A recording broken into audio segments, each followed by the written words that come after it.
ఈ రకమైనటువంటి నిరసన తెలియచేయటం అనేటటువంటిది ప్రజాస్వామిక హక్కు. It is a democratic right to oppose government decision.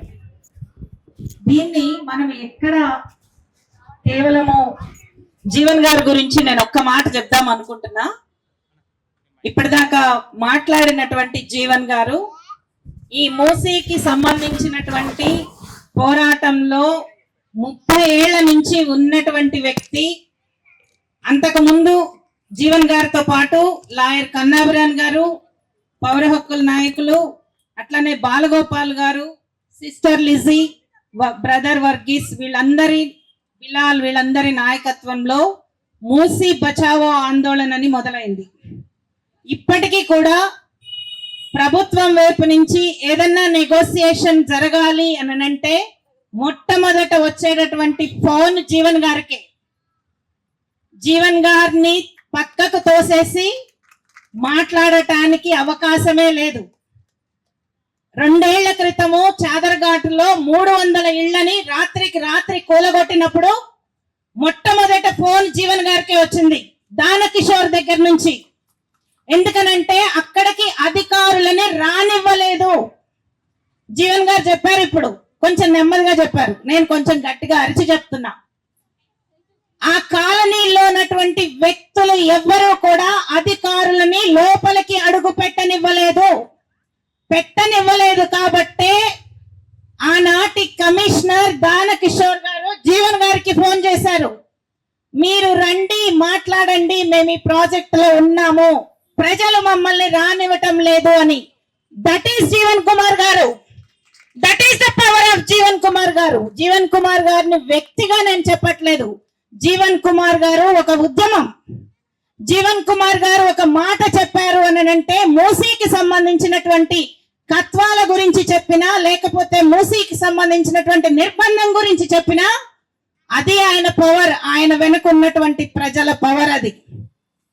అది మనం ఈ రోజు గనక గుర్తు పెట్టుకుంటే ఈ రోజు మూసీ పోరాటాన్ని మనం ఎట్లా ముందుకు తీసుకెళ్ళాలి అనేటటువంటిది మనకు అర్థమవుతుంది. ప్రజాస్వామికమైనటువంటి హక్కు నివాస హక్కు.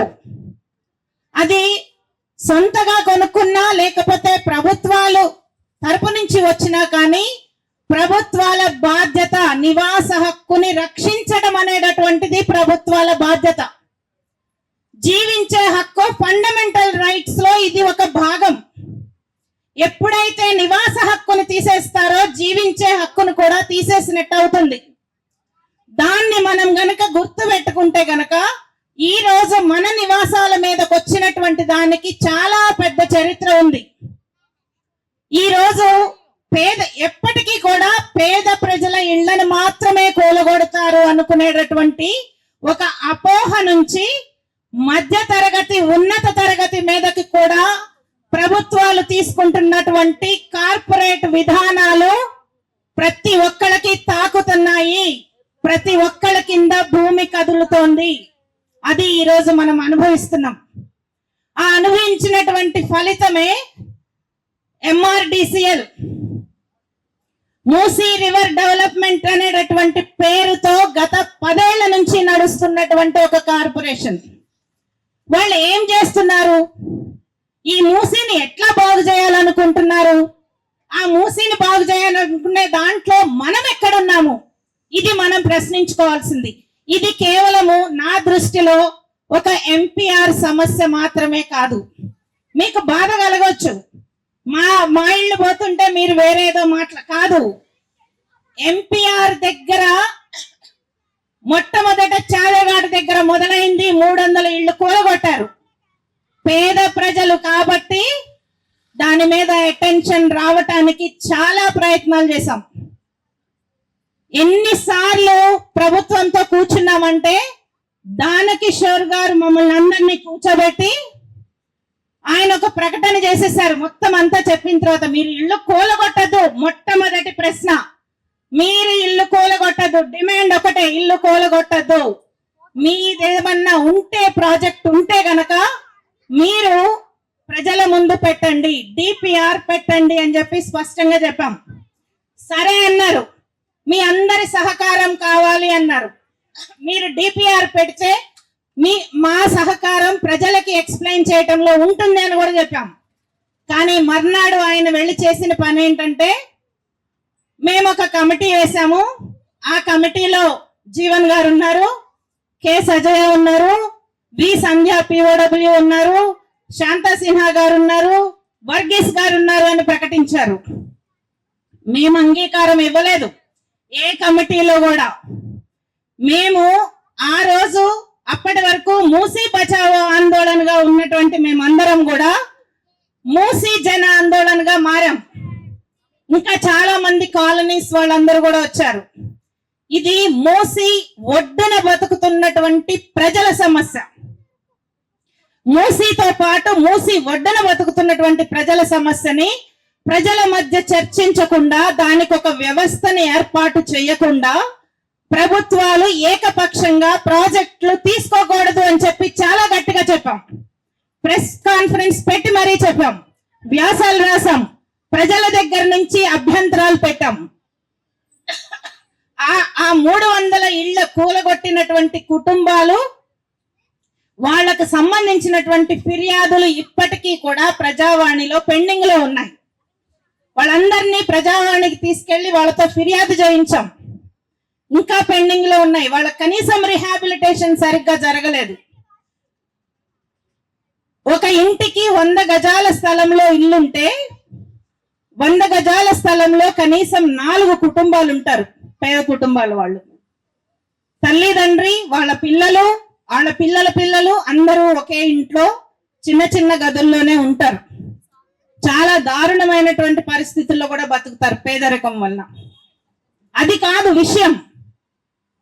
నువ్వు ఒక ఇల్లు కూలగట్టి ఆ ఇంట్లో ఉండేటువంటి నలుగురిని నువ్వు కన్సిడర్ చేయకుండా నువ్వు ఒకే ఇల్లు 2 బెడ్రూమ్ హౌస్ ఇస్తానని చెప్పి అది కూడా 9వ అంతస్తు 13వ అంతస్తులోకి పంపిస్తావు.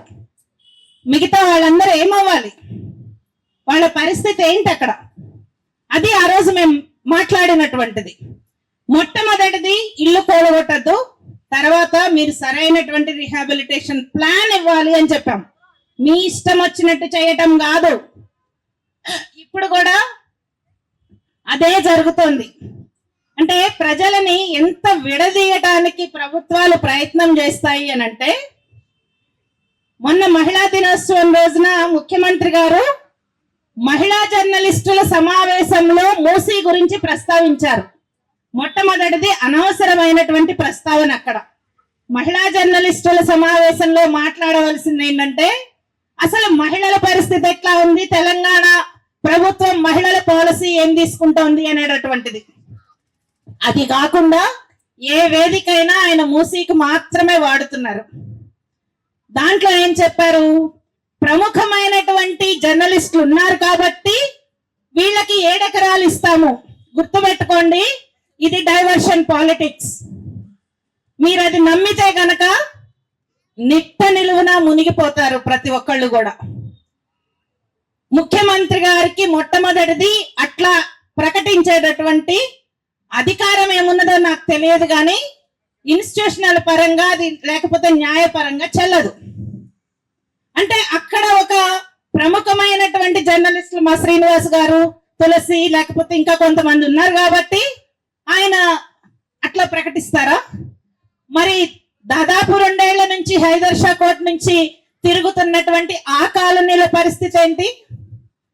ఈ రోజు ఎంపీఆర్ మీద ల్యాండ్ అక్విజిషన్ వచ్చింది, తొందరలో అక్కడ రాబోతుంది. ఇంకొన్నిసార్లు ఎందుకనంటే గెజెట్ లో ఇచ్చిన దాని ప్రకారము 3000 ఎకరాలను ప్రకటించారు.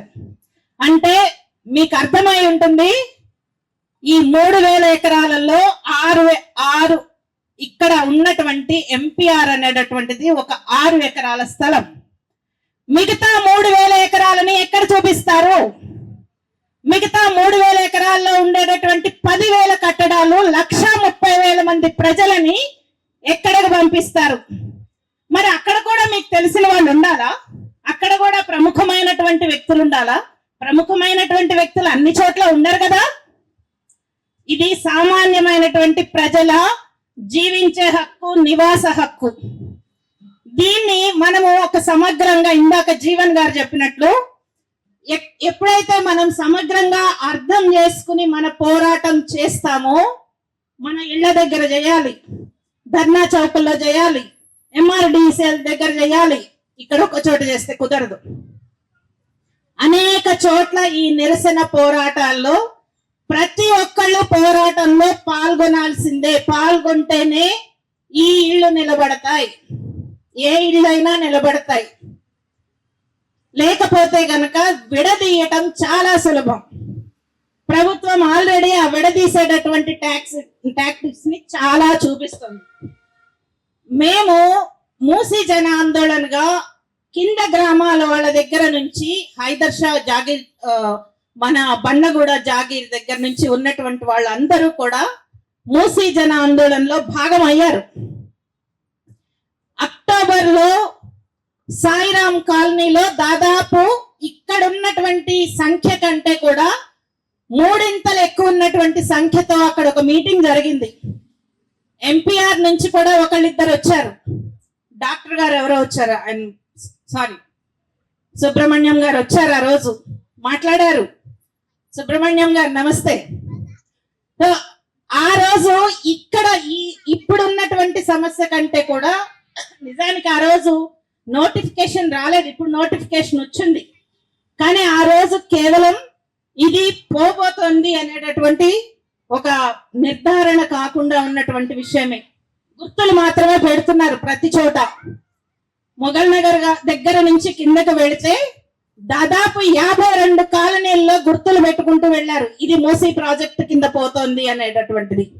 కానీ ఒక కొత్త ప్రాజెక్ట్ కింద ఎంపీఆర్ ని తీసుకురావటంలో ఉద్దేశం ఏంటి?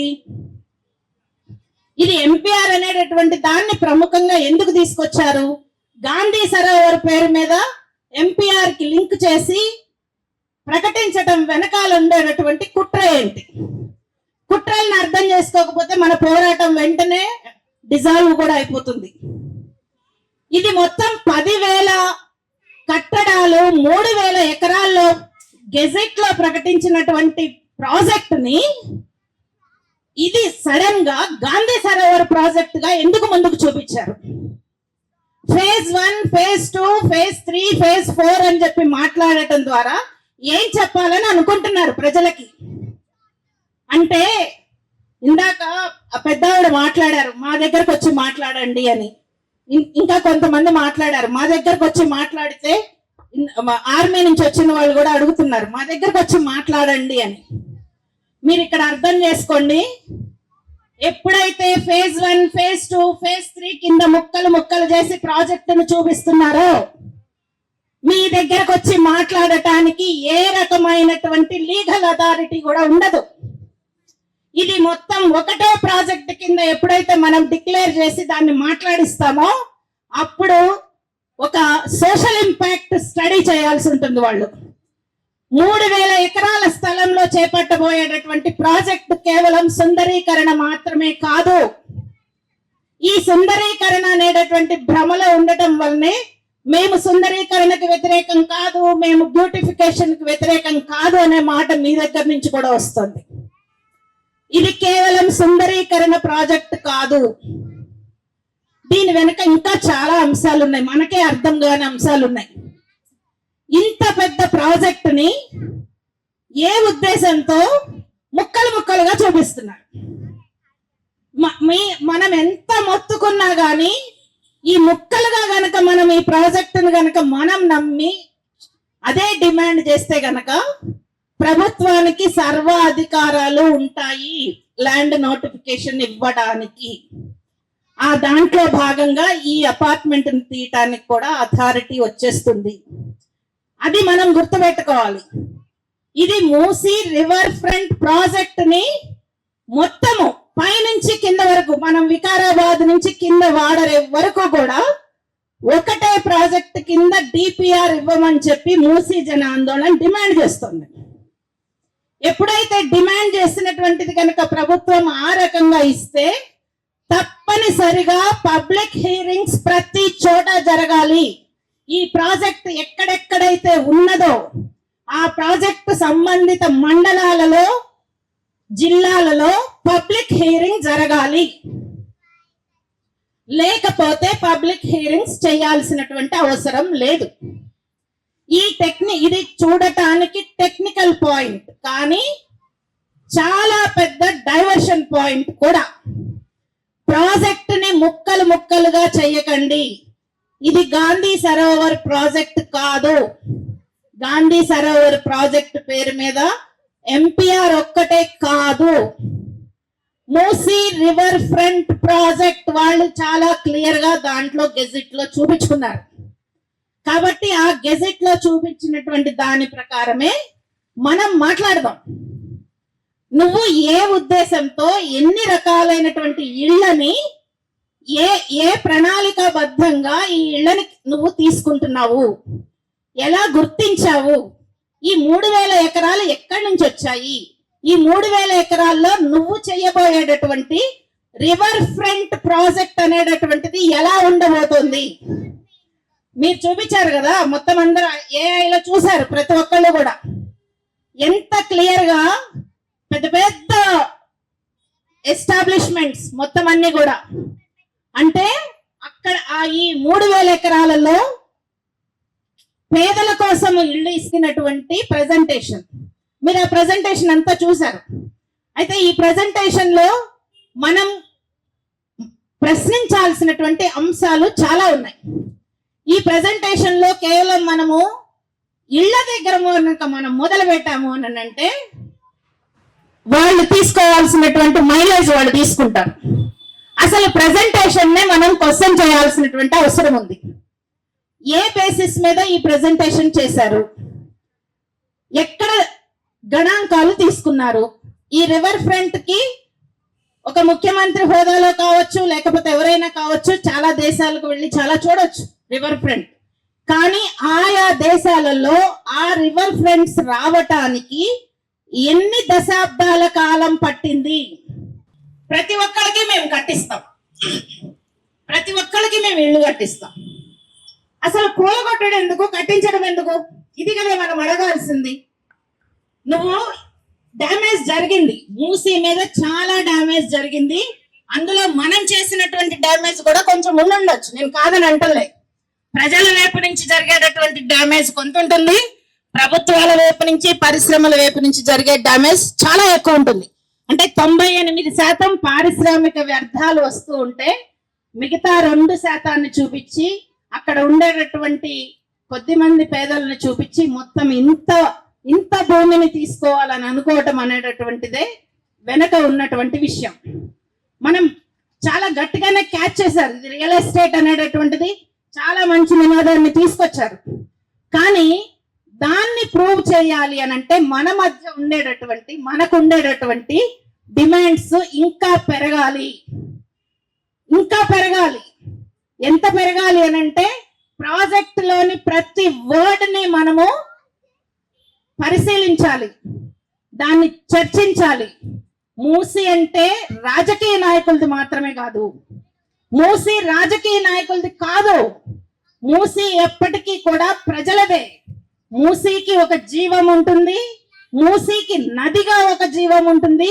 దాన్ని ఇప్పటి వరకు జరిగినటువంటి డ్యామేజ్ ని కంట్రోల్ చేయాలి అని అంటే దాని ఒడ్డున ఉంటున్నటువంటి ప్రజలకు నష్టం లేకుండా ఏం చెయ్యాలనుకుంటున్నారు అనేటటువంటిది మనం కూడా ఆల్టర్నేట్ పెట్టాల్సిన అవసరం ఉంది.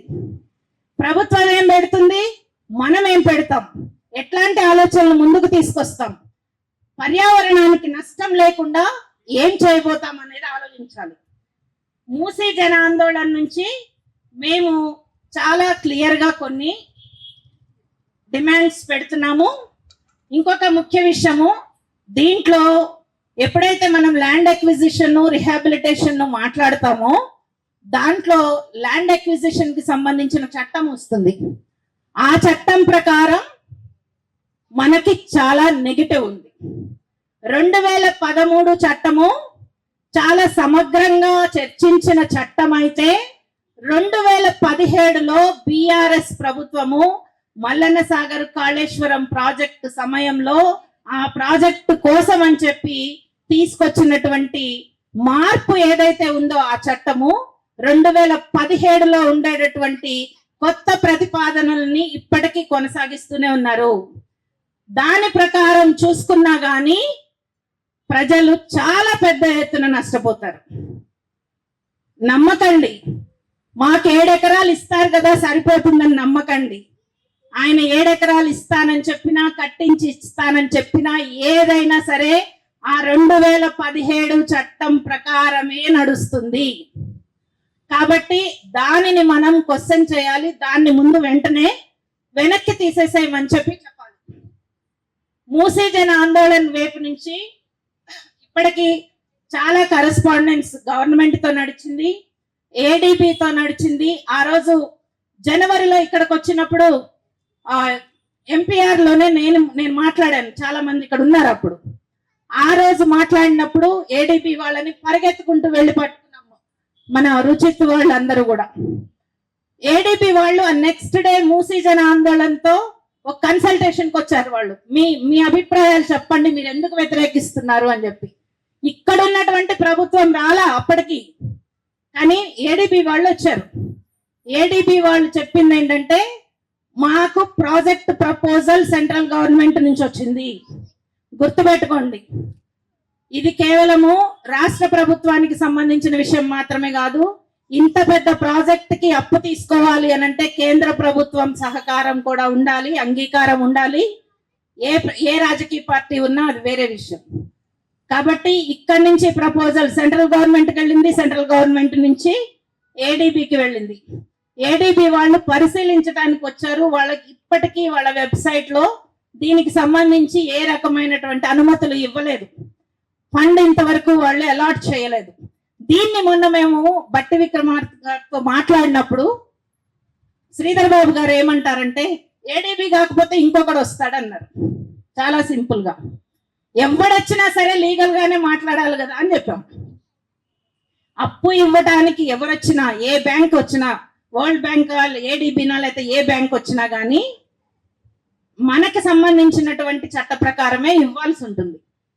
ఈ డబ్బులన్నీ తిరిగి పే చేయాల్సింది ఎవరు చేయాలి? మనమే చేయాల్సి ఉంటుంది. ఆ మనమే దాంట్లో మధ్య తరగతి ఉండకపోవచ్చు, ప్రతి ఒక్కళ్ళు ఉంటారు. తెలంగాణలోని ప్రతి ఒక్క పుట్టబోయేటటువంటి శిశువుతో సహా వాళ్ళ మీద అప్పు ఉంటుంది. ఇది మనం అర్థం చేసుకోవాల్సింది.